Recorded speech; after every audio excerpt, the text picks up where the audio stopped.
Anyway, there we go. Just 1 second, actually.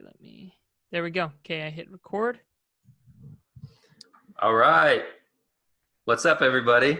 Welcome to the Connect or Die podcast. Welcome to Dave and I's crazy weekly conversation. We'll see where today goes, man. Yeah. we had a pre-conversation. I was enjoying where it was going, so I was like, let's just hit record and let's just go, man. Heck yeah. Can we start first, Dave, with just you talking about what happened to you this week with your post about human trafficking? Oh yeah. So this was so interesting. So.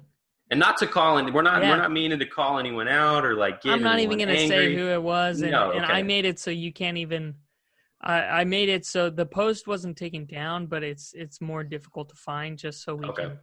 I'm not interested in directing anything, but it was interesting. I did a post, so I've been focused on human trafficking now.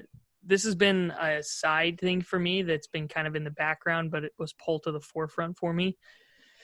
And is becoming something that I really want to get involved in helping to eliminate. To literally, my goal would be, as I'm getting involved in this and starting to spend more time in it, would be to help those who are trying to completely eradicate this from the earth. Because that's what I think that's the only goal that's worthy. With this thing. So I did a post. President Trump had just passed legislation along with Ivanka. Ivanka's been a big push for this. But they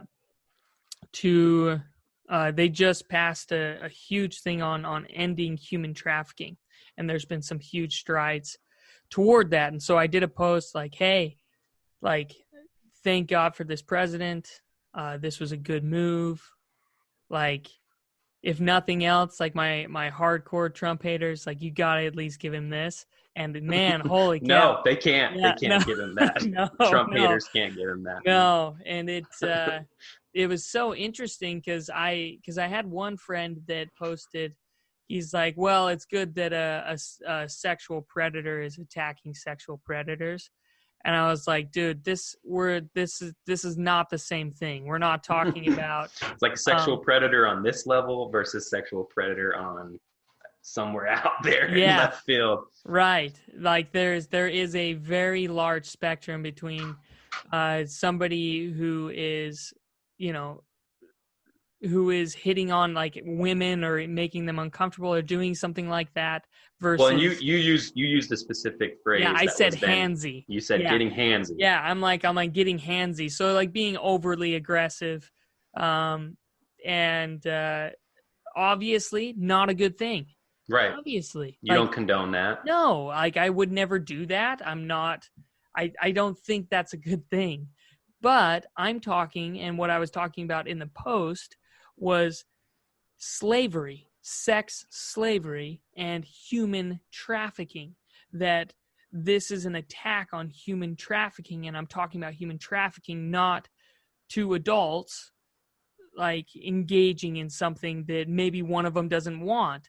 And this isn't to the extent of rape. Obviously, rape is definitely up there with that. But but I'm like, these are two very different things. And I had a girl that basically went on the attack hard on me. And it was interesting because I was like, I'm talking about, I must have written 3 or 4 different times, I'm talking about sex slavery and human trafficking. I'm talking about pedophile rings. I'm talking about the harming of children. We're just not talking about the same thing. And she went as far as saying that I was a part of the problem. And I'm like, I'm a part of the problem because I used a word that you don't like. And so I'm a part of sex pedophile rings. Sorry, that's not how things work. And she was saying that I was dehumanizing the victims, and I'm like, I'm not dehumanizing them. That is not correct. And then I finally went to the point. I just said, look, I'm talking about actions. You're talking about words and their theoretical implications and their theoretical results of someone using the wrong words. I'm talking about action. If somebody says, I want to kill somebody, and then somebody goes out and murders somebody, those are two very, very different things. One is a phrase that probably isn't the best phrase to use. Like if you're mad or whatever, the other one is going out and taking deliberate action. They're just not the same. And to equate them as the same, especially one thing that I think is interesting about this time during COVID-19 is at least for me, I've heard a lot less of this kind of language policing that has been so prevalent over the last decade. But it was just interesting. It was interesting having somebody go on the attack and assume that I had the worst intentions. And I was trying to like understand her point of view, but at the same time, I'm not going to police my speech. Like, yeah, I'm not going to use the right words all the time, but equating speech with action, I just thought was ridiculous. Well, and I think you're mentioning two issues that come up in communication all the time, and I think it's becoming more prevalent. But one of those things is, you mentioned using the right words, and it's like we live in a day and age where, there's no such thing. There's no such thing as the right words, because any word is going to trigger someone in some way. Yeah. And my words that describe my experience are not going to be adequate to describe your experience, even if those experiences are the same thing. Yeah. My most relevant experience with that is going through a divorce. Yeah. I remember being on divorce support groups, and it was almost like, we use the word divorce to gather ourselves, but then it was like, oh, well, your divorce isn't like my divorce. My divorce was much worse than yours. Yeah. And it's like, okay, now we're using that word to disconnect. So it's like these words, they're right, but they're wrong. And they're in what context they're wrong. It's like, depends on the day, depends on the person, depends on the mood they're in. Like, what's the right word? I don't know. And then I think the other thing that was the issue with what you were facing is you were talking about two different crimes. Yeah. You're talking about two completely different crimes with two completely different victims. Yeah. Completely. And some of the same common crimes, it's obviously sexual abuse is a part of human trafficking. It's a huge part of human trafficking. Yeah. But all of the crimes involved with human trafficking are not the same as sexual abuse. Like it's just not. And even me saying that, I'm sure there's someone out there whose personal sexual abuse story mimics human trafficking probably more than someone else's. And that gets at the heart of what I'm trying to say. We just need to calm the fuck down. Yeah. And when things like this happen, ask questions. Like, treat each other like human beings and ask questions so that you can connect with people more, because that's what language is for. Language was created so that we could come together on things. Yeah. You know what I mean? Well, and it's interesting because it's like, are you judging somebody off of their intentions or off of what you interpret as their language? And so it's like, that's why instead of saying, when she said that I was the problem, I was like, I'm sure you don't mean that I'm the problem, like that I'm causing sex pedophile rings, because that's ridiculous. Like, that's when I would say that you're moving into the slander, and like you're moving into a space that I'm not okay with, and that I frankly would take legal action if you were to go and do public posts about it. Like, well, and it was like, there was an individual who reached out to me after you and I had our conversation about pornography. Yeah. And the addiction to pornography and those things not being the problem. And people thought that we were kind of condoning pornography in some way, which we absolutely weren't. We were just talking about the actual issue. It was funny because we said that we weren't. We said that we were, but it didn't matter. It didn't matter because at some point down, in the discussion, we said something else that triggered something in someone, and they just reacted. And I got a message from someone saying, so you condone human trafficking? And I'm like, whoa. I don't remember saying that at all. And they're like, well, a lot of pornography is connected with this, and so, I appreciated it because it got me to kind of, I looked into a part of pornography that I didn't understand before, and it gave me some more context. But it was just that conversation and the way it started, it was just like, wow, what a fueled judging question. Like, no, Yeah. I don't. That's not what I was trying to say. But and I think this kind of gets into what I really wanted to talk about was the virus of misinformation. Totally. Because especially now. Yeah, especially now, because there's so many people who want information. We're at home, people are on their phones. We're searching for information. There are things that are relevant to us, especially with regards to this virus. We want to know how many people it's affecting. We want to know what we can do to prevent it. We want to know what we can do to not get it ourselves. But I'm just seeing as I scroll through social media, and I've stopped actually doing it because it just makes me so angry, is I'm seeing people post things that are just not true. They're just not the case. It's hearsay that they read on some article that was based on something that someone else said who was important, that was based on something that's like, well, it's like just, and they're like, well, it's on this reputable site. And I'm like, I don't give a fuck. Like, I don't care what site it came from. And we've gotten to this age where it's like, people tell me something is true, and I'm like, maybe. Like, well, I got this on CNN. Oh, okay. Yeah. I got this on Fox. I'm like, okay, that doesn't mean anything to me. Like, and so it's kind of pushing me actually to read more, shitty, dense, scientific things, because I have to get to the source. I'm like, if I really want to understand what this person's trying to say based on what that person said, based on what that person said, based on this study, fuck all those middlemen. I'm going to the study. Like, what did the studies say? And you do it. You have to read through a lot of really dense crap in order to start to understand things, but you at least get to experience the truth. Right. You get to have an experience with the truth. Yeah. I think one of the biggest rather than the telephone game. Right. That, caused someone to be like, wow, there were riots in New Delhi that were tied to the coronavirus. And then you're like, no, that's not true. That's not what happened. Like, I'm not going to get afraid that people are going to start rioting about this. Right. That was the intention of the message.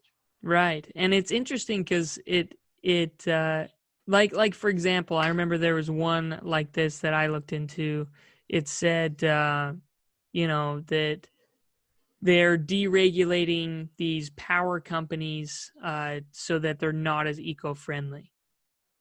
Like, I just remember I saw I can't remember the specifics at the time. I remember I kind of went down the rabbit hole like you did. Right. Where I was like, hold on a second, wait, these like, regulations. That seems off. Yeah, I'm like they're, and so I go and look into it, and it's like these power companies are actually becoming less eco-friendly because of these regulations, because they're having to spend like tens of millions of dollars and postpone things for a long time, postpone new technology, postpone things that would work better because of these regulations. So it's like, okay, well, I understand the intent of the original regulation was to make things more eco-friendly, but it's not having that effect. Right. So removing that regulation makes sense, and replacing it with something that makes more sense, that makes it so that these companies can become more like, because frankly, the internet is such a two-edged sword, because there's on one end, it's like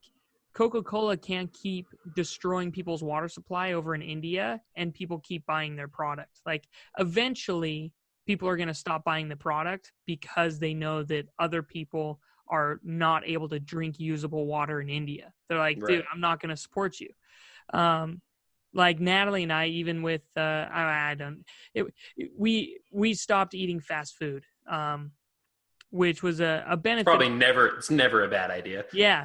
But it's also, the main reason, well, of course we had like a health reason for that, but then also like when you look into factory farming, I'm like, I don't want to support that.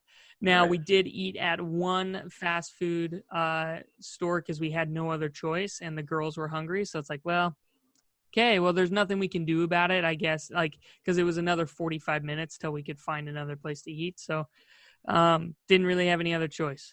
Right. Then it is what it is. But at the same time, it's like, basically what I'm getting at is we are going in with the the assumption of the worst intentions. Like, it's like when you look up have you ever watched the movie Blindside? Yes, absolutely. Okay, how they assume that she's a terrible person.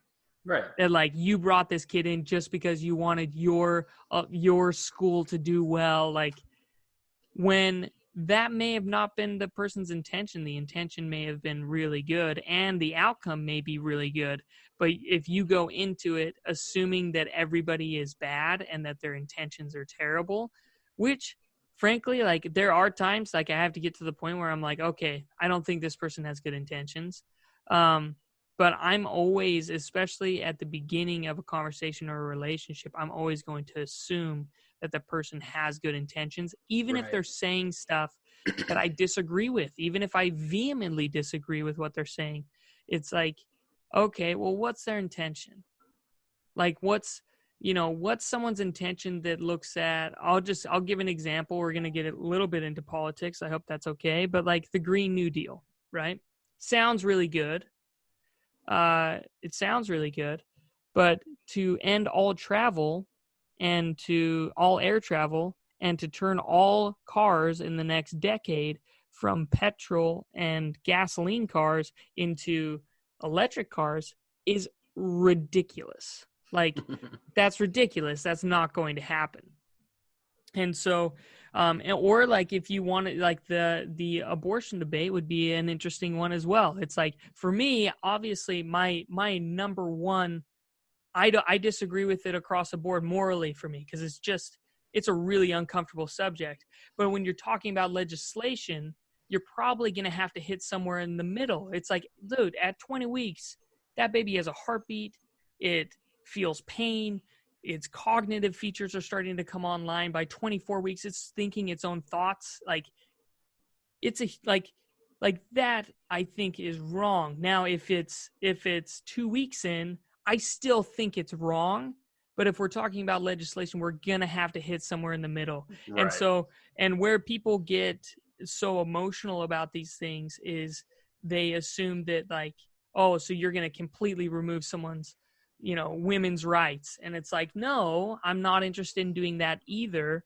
But I also think, like, you can't just say at 24 weeks that that's a bundle of cells. That's not what it is. Right. No matter what you think about it. So I think, but what you're saying is it's super interesting, because there are so many emotionally charged topics in the world. Yeah. Especially today.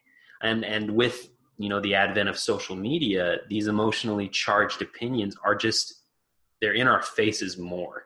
Yeah. And not only are we getting the emotionally charged opinions, back in the day when we didn't have social media, we were getting the emotionally charged opinions, or we were starting to, of people on the news, movie stars, things like that. Now we're getting the emotionally charged opinions of everyone, of our next door neighbors, of our friends. And we're kind of starting to see each other's true colors. Yeah. And whenever that happens, it can be so easy to just jump to the conclusion.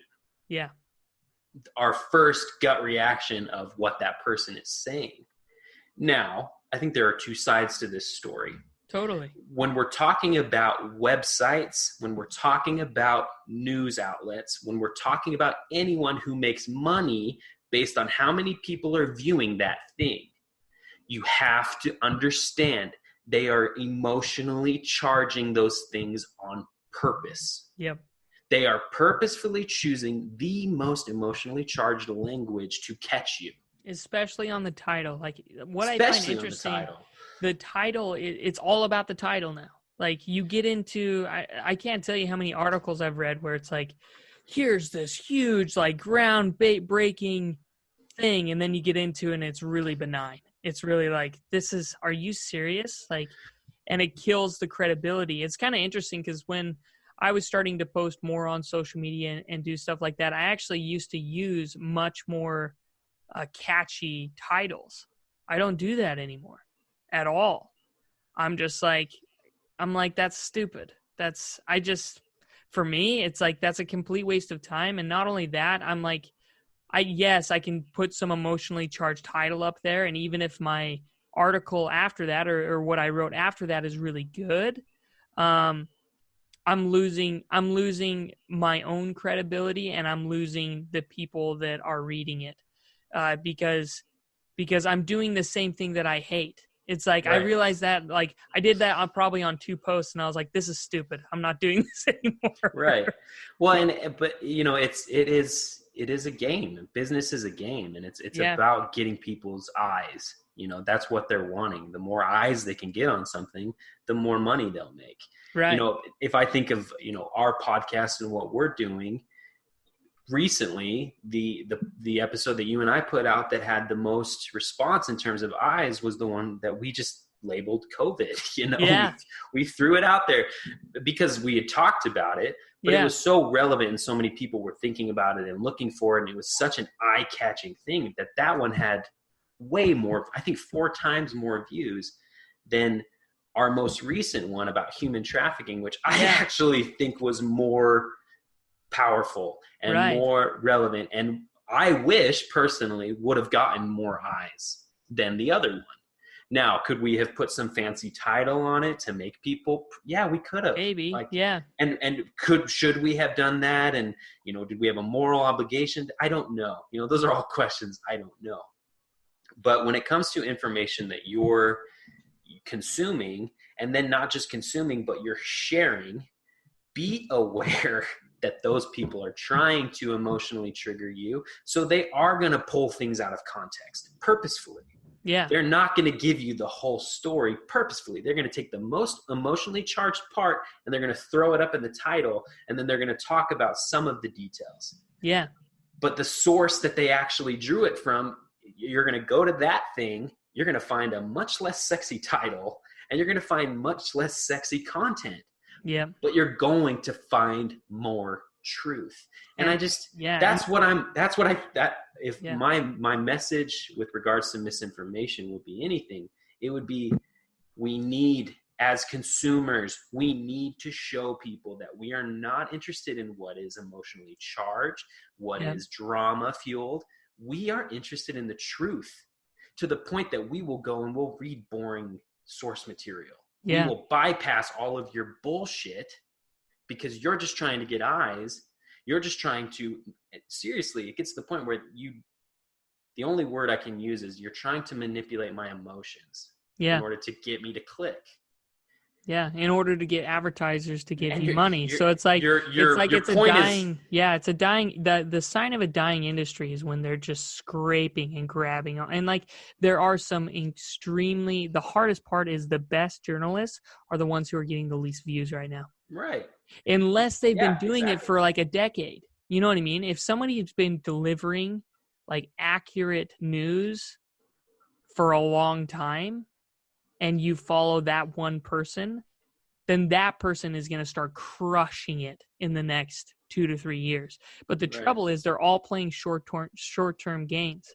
They're all playing how are we going to make next quarter increase by 30% versus how are we going to survive the next decade? How are we going to make our news organization last for the next 100 years? Like it's just a short-term. Like for example, like CNN wouldn't survive unless it was in the airports. That's where it gets most of its views. It's because it's on every airport television. As soon as that deal switches, they are gone. Mm-hmm. They just are, and it's not. And it's not that I hate on CNN. They provide, I think, a important perspective as long as they're delivering actual information. And so what I think is interesting, there's this one quote where it's, where is the wisdom that we have lost in knowledge? Where is the knowledge that we have lost in information? Yep. And it's like, I think a lot of that's happening right now. I think that phrase is more prevalent than ever before. I agree. Well, and I think it's easy to point at these, these news outlets, these clickbait websites, and say that they're the problem. Yeah. Yep. The consumers are the problem. Okay. If we weren't consuming it, they wouldn't make money off of it.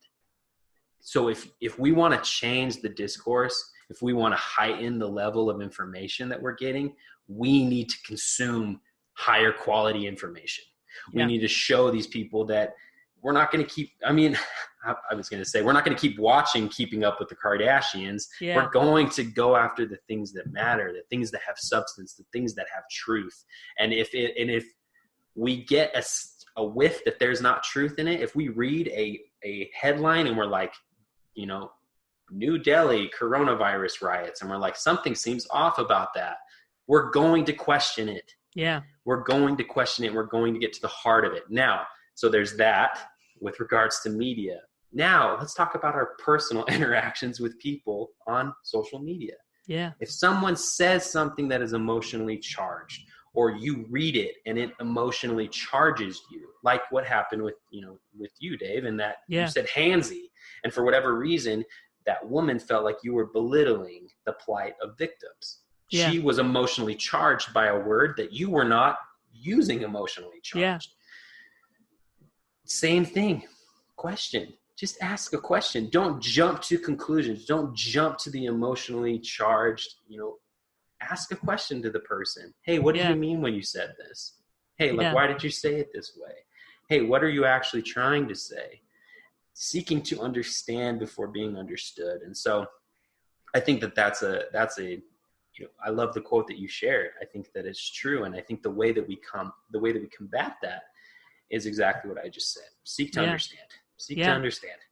If the title you're reading on that article seems too simple and seems like it's, trying to manipulate you to get it probably is. Yeah. It probably is. And dig a little deeper, find the source, and you will know the truth. And then you can decide the emotions that you bring to it. Yeah. Well, and one thing that I find interesting about this is this isn't a new problem. I mean, if you go read Meditations by Marcus Aurelius, or if you go read Seneca, he's talking about the same things, but rather than saying like outrage culture, he calls it passions. But it's the same thing. That's why Stoicism became such a popular like mantra for a lot of these ancient people, was because it was like, okay, the correct interpretation of emotions. Right. Because that's what we really need. And so people use all different types of quotes, discipline equals freedom. I actually think accountability equals discipline, discipline equals freedom. But it's like, or fortitude, or like doing hard things. What's so interesting is so there's actually a documentary. I haven't got a chance to watch it. I've just heard about it a few times, but it's called like Happy People, or The Happiest People. And these are people out in Siberia that are like fighting for life every single day. They have to go out and hunt and fish and stuff, but they're extremely happy. And it's because as human beings, we need to be moving. We're either progressing or we're degressing. Like there's no middle ground really. And so we need a fight. We need we need to be fighting against something. And so if there are no problems, then we will create them. That's a fact of human evolution. And so that's why I think what I find so interesting, no matter what you think of Jordan Peterson, his rise by just saying, clean up your room, bear your burdens, like step into discomfort, because that's where you will find that peace that you've been looking for. Like become the best version. Like he was saying stuff that's like very simple. Like he's like clean up your room, and that will, he's like, because your room is a physical representation of your mind. Right. And it's like when you start to think about stuff that way, then you have a battle to fight personally versus this virtue signaling with words and not actions, but you get a huge social return. So it's like the most outrageous are the ones who are going to get the most views right now.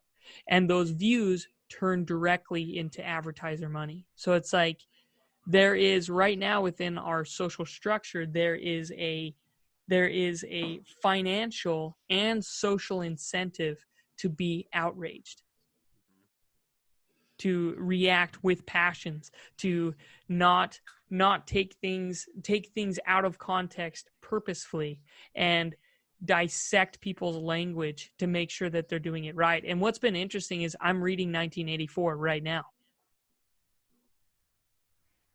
And some of the stuff that he talks about in there, and then what I see happening, pretty freaky. I mean, that book was not written in 1943. Well, and it's because a lot of these things, even though we're facing them in different ways, like social media, like the internet, it's added some spice to some of the stuff that we're going through, but it's the same. It's the same. What we're experiencing right now is in some ways it's similar to what I remember feeling in our nation after 9/11. Yeah. There was this debate of protection versus personal freedom, and there were certain things, political things that were signed into action to protect us, like the Patriot Act, that we later came to find out actually infringed upon our personal freedoms in ways we didn't understand, and we were actually outraged. So it's there are similarities to all of it. There are going to be similarities to, the time period that the author of 1984 lived in and saw, that he then perpetuated into a future time that we're going to be experiencing right now.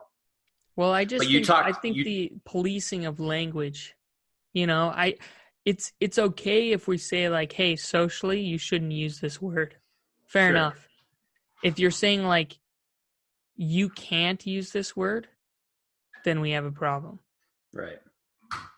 And that's kind of what I ultimately, wanted to touch on here a little bit, because I think it's relevant with everything we've been talking about and you touched on it a little bit when you talked about stoicism. And I think we've talked about stoicism a little bit before. Yeah. Stoicism is not the absence of emotion. No. In fact, it's very much the presence of emotion. It's being able to be present in whatever emotion is present, but it's being able to create truthful conclusions based upon those emotions instead of the knee-jerk reaction. And so I was going to ask you, based upon your experience, and I know, Dave, you've been through a lot of personal, storms and personal trials, what we might call disasters. How do you stay present during times of disaster? That's a good question. And I'll probably ask you the same one at the end of this. First, if you're going through something really hard, recognize that it's not going to last forever. Even if you're going through something really good, not going to last forever. Everything is temporary in your life. Is there a time or a story that you feel has taught you that? Yeah, this was after I just had been through the most intense, terrible time of my life. And I was thousands of dollars in debt. I was sick. So I had a really bad stomach issue that I was dealing with. So I'd wake up in the morning and it felt like acid had been burning my throat, and I felt like I was going to throw up. That's how I woke up every morning for almost 7 years, but it got a lot worse at this point. I had gained a bunch of weight, and I was just, my little girl was in the hospital. So maybe I should give a little bit of context. I had lost a sibling, a very close friend, and my brother just older than me. My wife and I had been going through and trying to deal with her trauma that she had experienced. We had a brand new baby, and my business went under. So it was a pretty intense moment. And that moment forced me to stop wearing the mask of trying to look strong. I wasn't interested in looking strong anymore. I was interested in being strong, which those two things are very, very different. They are not even close to the same. And if you're trying to look strong, then you're putting a face. You're not actually engaging with the emotions that you're feeling. You're blocking them and pushing them away. those will resurface. You are not going to forget those emotions. And so they will come crashing on you at some point.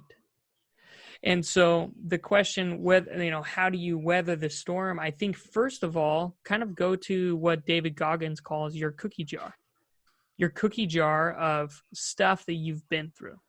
You're like, hold on a second. Like if you ran a race, if you accomplished something, then go back to that cookie jar. Say like, okay, this is really hard, but I've been through hard things before. And I didn't die. So there's a way out. And as long as there's not a chalk outline around your body, like you have a chance to remake yourself. You have a chance today or tomorrow to put on those running shoes that you're supposed to be putting on for a long time. And then I think is focusing on what you can control. I think like frankly, at some point I couldn't control that my businesses were going under, and it's like I had to finally see the writing on the wall that I couldn't keep investing my time and investing my money into something because I was 40 grand in the hole with credit card debt, 40 grand worth of credit card debt, and I was drowning, And so I thought it was funny because Natalie and I got to this point where it was just like, hey, let's see. Like, we'll try anything. I don't really care anymore. I don't care about what success looks like. I just want success. It doesn't have to look a certain way. And so I think that all comes down to those masks. I think it's engaging with like, holy cow, I feel really stressed right now. Why do I feel really stressed? You know what? When I woke up in the morning and this happened to me, that triggered me. Why did that trigger me in a weird way and made me feel this way? Okay. Oh, well, I have this experience. And that's where personally, I think you can go back and find those memories. And for my own personal, I know that you talk about like breakthrough and stuff like that. And I've definitely worked that with you a lot. I've been doing a little bit of an adjusted version of it. Where for me, this isn't for everybody, but for me, I actually go back to those memories with Jesus with me. And I say like, hey, I went through this. I don't like my conclusion. Help me change it to be something that's the most empowering for me. So that's a really, really long answer. I think first thing you think about is this isn't going to last forever. No matter what kind of pain you're in, not going to last forever. Second, you engage with the emotion that you're feeling and you don't push it off to try to look strong. Like you are building strength as you engage with it. Third is finding out where did this come from? Why am I feeling this way? Is asking the question why. Because as soon as you ask why, you will get an answer. That's what's so weird. As soon as you're like, hold on, why am I feeling this way? It's like, boop, here you go. This is the answer. And you'll figure it out. And then fourth is going and changing that answer if that's what you need to do. But I think it's all starting by realizing that outrage is weakness, that like over emotion actually is weakness. Like even when I'm reading about these terrible things in terms of human trafficking and watching these videos and hearing these stories, that I can't believe that humanity can do that to humanity. I'm aghast by it. And sometimes I'm super pissed. Like I want to go hunt these people down and take them out. And it's like, okay, what can I actually do to make a difference? Okay, well, someone who's helping reduce this and helping find people. Okay, well, why don't I reach out to him, find out what actions I can start taking today? Oh, you know what I mean? Like I think emotion that isn't tied to an action isn't tied to making you like, I think our emotions are trying to tell us things. It's like if you're angry about something, it's because you want it to change. Okay, how do you change it? So I think that form of thought is a very stoic way of approaching things, but I think it's the only way. I think it's the only way I can think of or can dream up to be able to approach this stuff. But I would love to know your answer, Logan. Well, I know you've been through a lot too. Yeah, and it's I think the tendency that we have to react to other people's emotionally charged language is similar to the way that we react to ourselves. When we feel certain emotions or when we go through certain things, we have a tendency to jump to conclusions. And sometimes the worst conclusions about what those experiences mean about us. The first thing that came to my mind, and I think I've talked about this before, I feel like sometimes I probably use the same examples over and over again, but, I think about when I was younger and, like looking at pornography, and then like after that happened, after I'd masturbate and I'd be done, I would just be flooded with this shame, because of my belief system, because of the things that I wanted in my life. I just felt so low, so terrible. And in that moment of that emotion that was so charged, I jumped to conclusions about myself. Yeah. It's like, I'm the worst person in the world. Like, I am not worthy of anything. I'm not worthy to be loved by myself or God or anyone else. I'm not good enough for a relationship, just everything. Yeah. And jumping to those conclusions helped to fuel anxiety, helped to fuel shame, it helped to fuel actually the addiction. It was a cycle, and it becomes a cycle that you just can't, you feel is impossible to break. And so what I have learned is when you feel emotions, just like you said, Dave, I love that you said, just ask why. Why am I feeling this way? Like, truthfully, why am I feeling this way?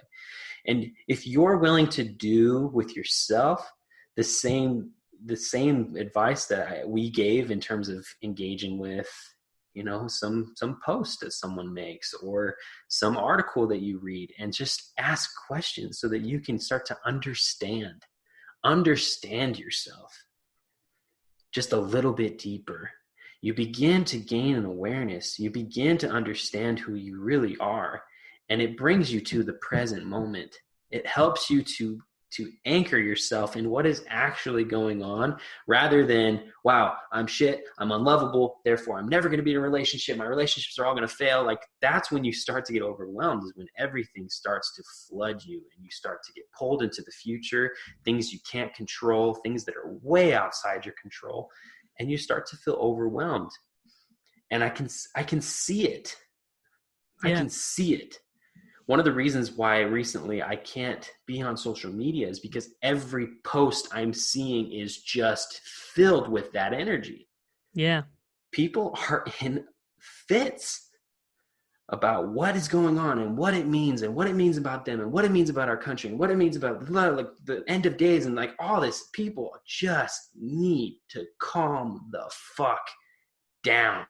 Yeah. Take a deep breath. And that's what I started to learn in the worst, most trying emotions of my life, when I had been through terrible things, and it was so easy to jump to the worst conclusions about who I was and how I show up and what my future is going to look like. The thing that has helped me the most is to just take a deep breath, calm down, and start to ask myself questions. Start to explore it. Start to, just like you said, why am I angry? What's going on? And then you're naturally just pulled to this place of like, what can I do? Yeah. Now with this truth that I'm gaining, an actual truth, not just a bunch of like overinflated, emotionally charged crap fest, like that comes from a lot of, the anxiety and the depression and the things that we just get so wrapped up in the drama, like that stuff's not true. When we're finally able to connect to the truth because we were willing to calm down with the initial reaction, ask some questions, get to the heart of what's going on, we're naturally just drawn to this, what can I do? Yeah. What can I control? Can I add something to this too? Absolutely. I think that there are times that you're so emotionally charged. I've been there before where like, I can't break out of it. I like am not calming down. In fact, this happened to me this week. Like I had like 2 or 3 days. I'm like, I was feeling frustrated and angry. And I was like, I have got to calm down. Like this is starting to eat away my sleep.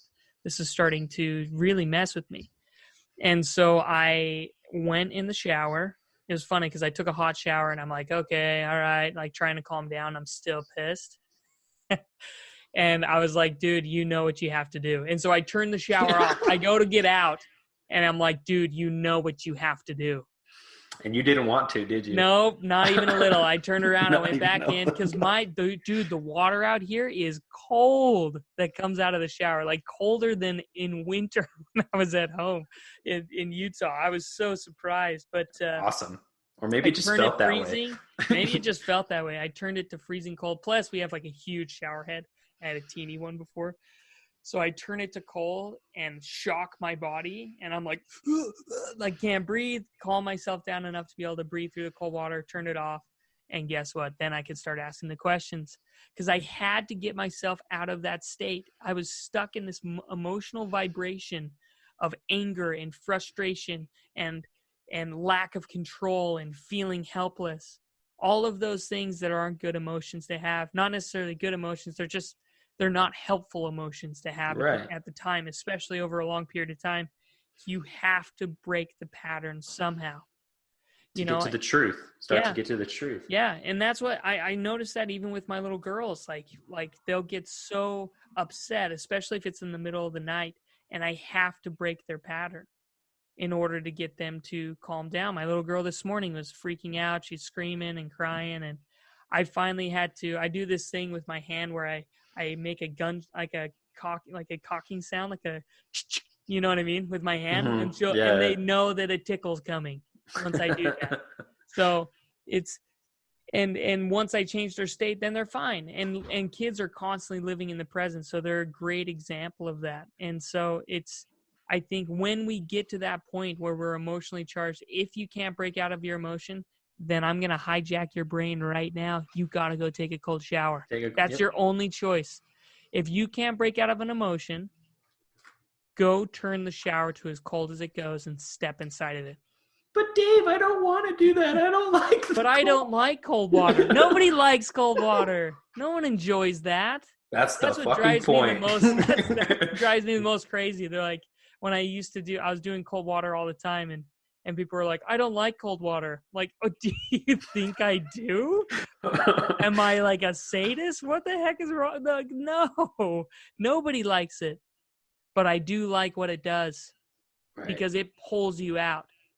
Because you're so present. You're so present. It's hard to be anything but present when you are in freezing cold water, and it's just a beautiful metaphor. And I would recommend, if anyone's interested in what we're talking about right now, go and watch our episode that our interview with Colby the Cold, because he's dived into it deep, pun intended. And but it's and it's a fantastic way to begin to do what what we were talking about, it just to calm down and start to get to the truth. When I listened to the Lord of the Rings books recently, and the thing that I took the most from it was just seeing these beautiful characters come to life amid the darkness. Just seeing that, and the books in particular, because I love the movies, and the movies are fantastic. The action in the movies is way better than the books. Like the Battle of Helm's Deep was like 2 pages, and I was like, what the heck? This is like my favorite part. But what I loved about the books, different even from the movies in some ways, was the depth to which you begin to see how these characters think and interact. And I think we all have that opportunity.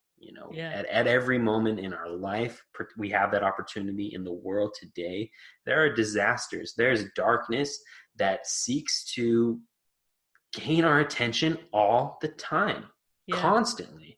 Darkness is constantly trying to grab our attention and take us down. And whether you believe in Satan, whether you just believe in general good and evil, like whether you just believe in energy, like it's all the same. Yeah. Dark energy seeking to gain your attention constantly. It's coming in the form of an emotionally charged thing that your friend posted about Trump. And you're like, what the fuck? I didn't know that person was a Trump. Like, don't give in to the darkness. Yeah. Calm down. If you need to go take a cold shower, take a cold shower. Get to the truth, okay? Because the darkness seeks to hide the truth. Yeah. But the thing I loved about the Lord of the Rings is it was just like every single character, whenever it got darkest, it was just like somehow they were able to access the light. Yeah. And I just found myself wanting to be that. To me, the question that was heaviest on my mind as I was reading these, listening to 30 hours, 40 something hours of content, maybe even more than that, was which side am I on? Yeah. Which side am I a champion of? And it's a constant question, because some days are harder than others. But in all of our interactions, that would just be kind of, I think, our message today. In all of our interactions, with our interactions with information that we get from sources, wherever, the news outlets, whatever, with our friends on social media, with ourselves, with our family, with ourselves. What are our actions championing? Are they championing the light, or are they championing the darkness? And yeah, I would just, I think that's an important thing for everyone to think about and consider, because darkness will be full of lies. It will be full of deceit. It will be full of bullshit that seeks to bring you down and suffocate the life that is in you. Yeah. And the light will do the opposite. Yeah. And so, whatever form that takes for you, just, sometimes you got to lean into the darkness a little bit. Yeah. To get to the light. Sometimes you got to be present in that darkness to understand the light. Anyway. Yeah. Well, and I think focusing on what you can control versus, like, what I find interesting is anytime that conflict arises, it's when someone's trying to force their own belief systems on you. That's when it happens. Every single time. It's like someone's trying to force their belief system on me. I'm going to fight against that. Like, that's when conflict arises. Mm-hmm. And so there are battles worth fighting for sure, but pick them. Right. Like, don't just. Well, and even in those battles, and maybe I'm an idealist, and I definitely am an idealist, but I would say if someone is seeking to force their belief system on you, there's a reason. And and you can find that reason by asking questions. I think you're totally right. The truth of the reason will probably actually soften your heart. Yeah. Truthfully. Now there will be some truth of the reasons that you'll get to it and you'll be like, wow, this person is genuinely trying to manipulate me for their own purposes.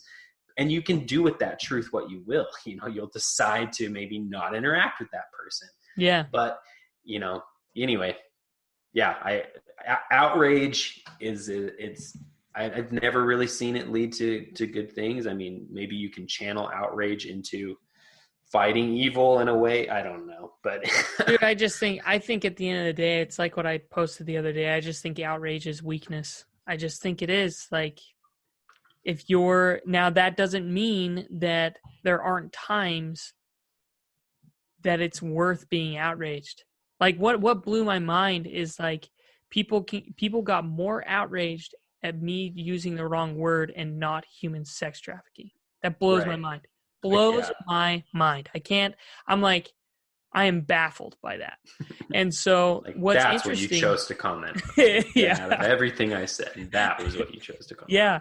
And but that's okay. I mean, I'm sure they have reasons for saying that, but at the same time, I'm like, there are things worth being outraged about. But when people are outraged about things that they obviously can't make a difference or aren't going to take the actions to make a difference on, that's why actions always speak the truth to me. Like, that's when I'm like, oh, have you, like if somebody's outraged that I don't know, you could give 1,000 examples, but they're outraged about something. They need a whole revolution of the entire government. And I'm like, why? Like, what actions are you willing to take? Right. Well, why don't you go try living in one of those countries that's doing the political things that you want? well, no, I love it here. Great, then stay here. But like before we burn an entire house down, maybe we should find out like how that, I'm kind of just talking in circles, but I think that if you aren't going to take the actions to make the change, what is your outrage serving? Yeah, it's not serving anything. I just don't think it is. I want to see someone. When I see someone taking action, that is somebody that I want to engage with. That I'm like, that person's doing something, because talk is cheap. It just is. Like if we're getting on here and you're not and you're like, hey, I'm not taking a cold shower, I'm not we're not taking the actions. Don't listen to another word I say. Seriously, because my words are cheap if they're not backed up by action. If they're not backed up by doing, they just are. Right. And yeah, I think we really do have such a unique. This is such a strange time. I think it's a cool time. It's a really cool time. I'm truly grateful. It is strange though. It is weird, but like I've found that everything that is going on today is just giving me the opportunity to see people's true colors.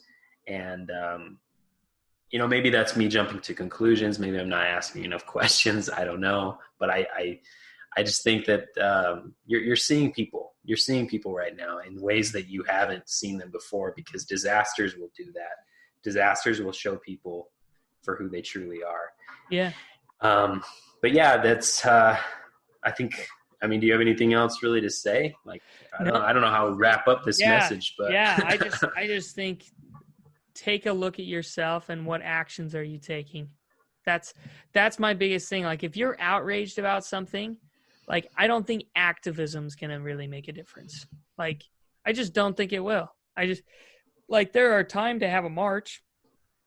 There's time to have a peace rally for sure. But if you aren't going to take the actions, it's like one thing that's driving me is it's so interesting to watch people, because they're like, well, our politicians are going to save us right now. Or like, if you're trusting on some higher, you're like, oh, this person's going to save us. I just think you're not focused on yourself. Like, I like one thing that Jordan Peterson did say that I really agreed with. He's like, if your room's not clean, don't go be an activist. He's yeah, right. Yeah, if you can't budget your own money, don't tell the government, like, don't come in here with social programs. Like, if you're going to take the action, then I'm all ears, man. I'm invested in whatever you're doing if you're taking the actions to make a change. It's like It's like a good example of this is oh crap, I can't remember the guy's name. Dang it. That's so obvious that I'm a part of this. But Greta, so there's Greta Thunberg or whatever, Greta. She's obviously a very passionate young girl, and she got brought all over the world to talk about climate change, right? And then you have a Danish kid, which I can't remember his name right now. That says everything. But he developed a system to actually remove micro and macro pollution from the oceans, because that's where most of our oxygen, that's where a lot of problems are. There's a garbage pile the size of Texas in the middle of the Pacific Ocean. This guy's actually building things to remove it, and he started when he was 16. Okay? That's someone making a difference. Is he making headlines? $100 says if you go look up Greta Thunberg, it's probably 60 million whatever searches. If you look up this kid, which I can't even remember his name on this podcast, which is like sad in and of itself. If you just look up Danish kid, like cleaning the oceans, I guarantee it'll be like, it'll maybe break 500,000, if that. I doubt it would even do that. Yeah. Probably less, but it's like, you're getting me to now ask myself questions of like, how much am I talking too much? Am I taking action? And those are always good questions. They're always good questions to ask yourself. Yeah. Well, I just think that's what I would ask everyone to leave with today is, if you're outraged about something, good. If you're not going to take an action to change it, bad. Pretty simple. Pretty simple.